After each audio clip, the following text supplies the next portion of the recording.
আসসালামু আলাইকুম। এগুলো কিন্তু আমার সব বাচ্চা, মানে এখানে আসছে হচ্ছে অর্ধেকের অর্ধেক বাচ্চা। আমি অনেকগুলো বিক্রি করে দিছি, আর এই যেগুলো আছে সেগুলো হচ্ছে আমার সব থেকে পছন্দের।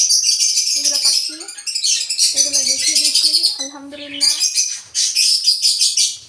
আলহামদুলিল্লাহ। এর আগের বার অনেকগুলো বাচ্চা ছিল আমার কাছে, এখন আপাতত এই কয়টাই আছে। আরও বাচ্চা দিচ্ছে ইনশাল্লাহ, তারাও ভালোভাবে বড় হয়ে যাবে। তারপরে দেখা যায় কি করা যায়। যেহেতু আমার পাখি বাচ্চা অনেকগুলো দেয়, এই জন্য আমার পাখি কিন্তু ভালো মতো অনেক কিছু খাওয়াইতে হয়। তার ভিতরে আমি যেহেতু অনেক বেশি গরম, এই জন্য দিছিলাম একটু কি বলে এটাকে, তরমুজ। এই তরমুজ কিন্তু খাইনি, যেহেতু 2-3 দিন দিয়েছি, আরও 4-5 দিন যাক, তারপরে হয়তো বা তরমুজ খাবে।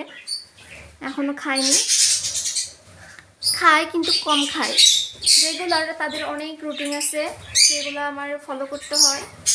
আর ইনশাল্লাহ সেগুলো ফলো করলে কিন্তু আপনারাও ভালো রেজাল্ট পাবেন।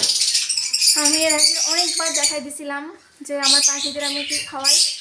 আপনি ভালো মন্দ যত খাইতে দিবেন আপনার পাখিদের, তত কিন্তু তারা ডিম বাচ্চাও ভালো করবে। আপনি যদি ভালো মন্দ খাইতে না দেন, তাহলে কিন্তু ডিম বাচ্চাও ভালো পাবেন না।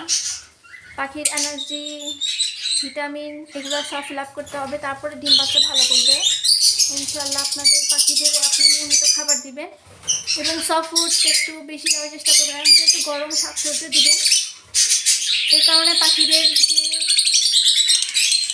অনেক কিছু ঘাটতি থাকে সেগুলো পূরণ হয়ে যাবে ইনশাল্লাহ।